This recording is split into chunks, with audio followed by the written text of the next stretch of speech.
اس کے بعد اللہ تبارک و تعالی نے ارشاد فرمایا کہ وَكَذَلِكَ جَعَلْنَاكُمْ أُمَّةً وَسَطًا، یعنی مسلمانوں سے خطاب کر کے فرمایا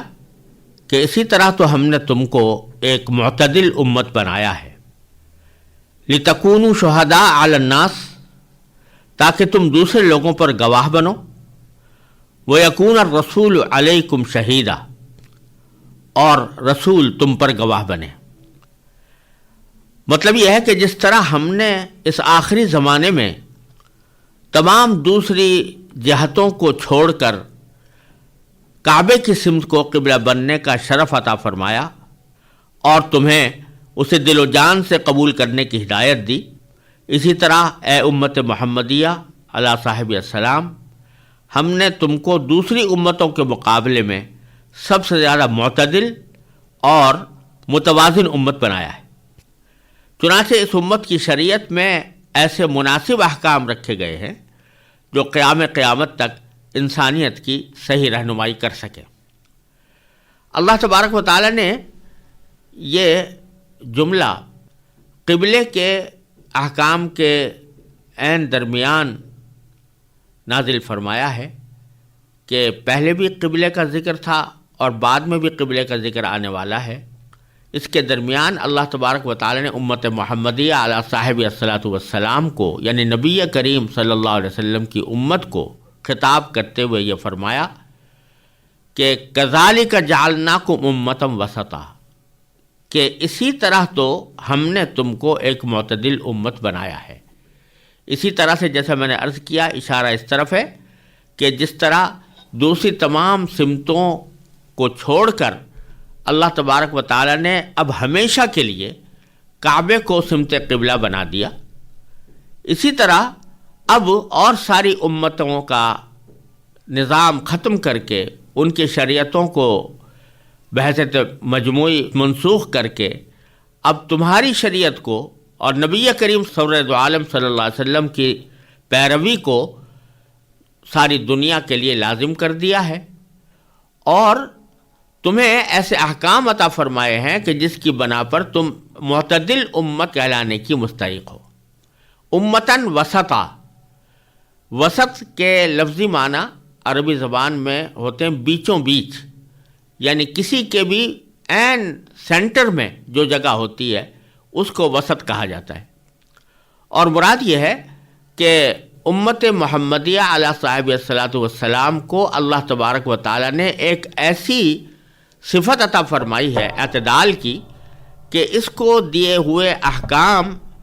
دوسری شریعتوں کے مقابلے میں زیادہ معتدل ہیں۔ ایک تو یہ بات ہے کہ احکام بھی معتدل ہیں اور اس میں مختلف پہلوؤں کی رعایتیں رکھی گئی ہیں، اور دوسری طرف یہ امت پچھلی دوسرے امتوں کے مقابلے میں اس لحاظ سے بھی معتدل ہے کہ پچھلے انبیاء کرام علیہم السلام کی امتوں میں بعض تو وہ تھے جنہوں نے اپنے پیغمبروں کی نہ صرف تکذیب کی بلکہ ان کی توہین بھی کی، بعض اوقات ان کو قتل کرنے تک کا ارتکاب کیا، جیسے کہ بنی اسرائیل میں ہوا۔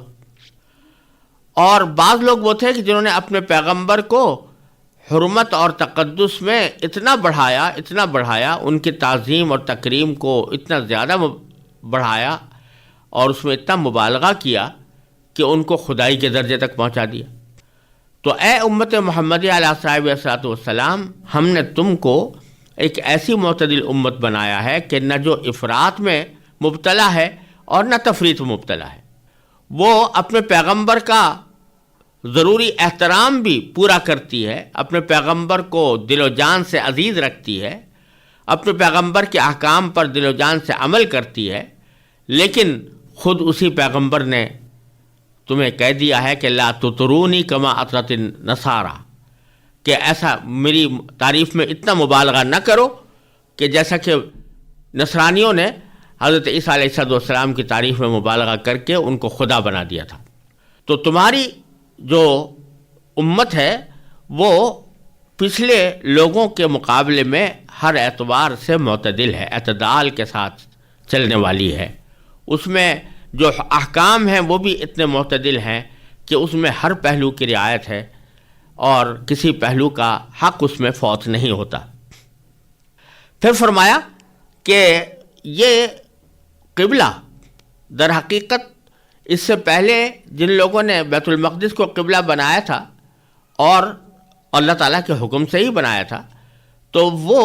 یہ سمجھ بیٹھے کہ قبلے کی سمت میں بذات خود کوئی تقدس ہے اور قبلے کی سمت میں بذات خود کوئی عظمت ہے، لہذا جب اللہ تعالیٰ کا حکم آیا کہ قبلہ بدل دو تو انہوں نے اعتراضات شروع کر دی۔ لیکن ہم تم سے یہ قبلہ بدلوا کر تمہارا یہ طرز عمل ثابت کرنا چاہتے ہیں کہ تم اتنی معتدل امت ہو کہ جب حکم آئے گا تو اس وقت تو تم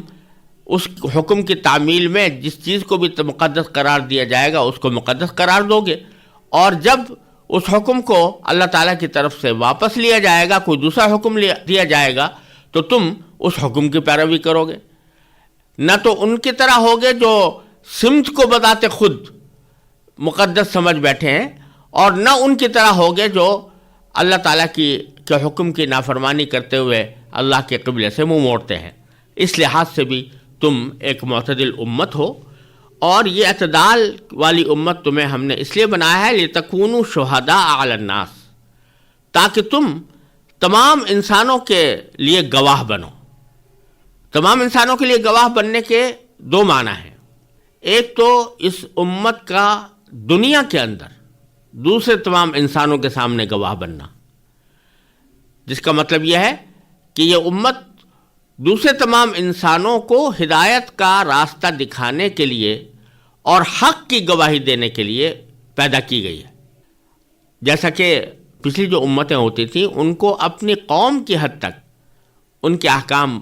محدود ہوتے تھے، اور اگر کوئی دعوت ہے یا تبلیغ ہے یا تعلیم ہے تو وہ اپنی قوم کی حد تک محدود ہوتی تھی۔ لیکن چونکہ نبی کریم صلی اللہ علیہ وسلم پوری انسانیت کے لیے مبعوث ہوئے، کسی خاص قوم کے لیے نہیں، لہذا آپ کی امت کو بھی اس کام کے لیے مقرر فرمایا گیا کہ وہ دوسرے تمام انسانوں تک حق کا پیغام پہنچائیں اور حق کی گواہی دیں۔ تو دنیا کے اندر تو ان کے حق کی گواہی یہ ہے کہ وہ دنیا تک حق کا پیغام پہنچاتے ہیں، اور یہ قرآن کریم کی دوسری آیت سے بھی معلوم ہوتا ہے جس میں اللہ تبارک و تعالی نے فرمایا کہ کنتم خیر امت اخرجت للناس، کہ تم بہترین وہ امت ہو جو لوگوں کے فائدے کے واسطے پیدا کی گئی ہے، یعنی دوسرے لوگوں کو حق کا راستہ دکھانے کے لیے پیدا کی گئی ہے اور حق کے راستے کی طرف بلانے کے لیے پیدا کی گئی۔ تو دنیا کے اندر ان کی شہادت کا تو یہ مطلب ہے، اور آخرت میں بھی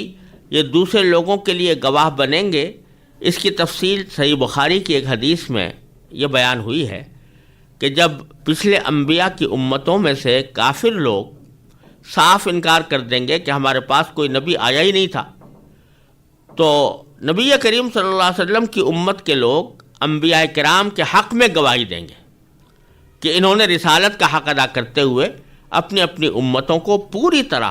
اللہ تعالیٰ کا پیغام پہنچا دیا تھا، اور اگرچہ ہم خود اس پر موقع پر موجود نہیں تھے لیکن ہمارے نبی کریم محمد مصطفیٰ صلی اللہ علیہ وسلم نے وحی سے باخبر ہو کر ہم کو یہ بات بتلا دی تھی، اور ہمیں ان کی بات پر اپنے ذاتی مشاہدے سے زیادہ بھروسہ ہے۔ دوسری طرف رسول کریم صلی اللہ علیہ وسلم اپنی امت کی اس بات کی تصدیق فرمائیں گے، چنانچہ فرمایا گیا کہ وَيَكُونَ الرَّسُولُ عَلَيْكُمْ شَهِيدًا، کہ رسول تمہارے اوپر گواہ بنے۔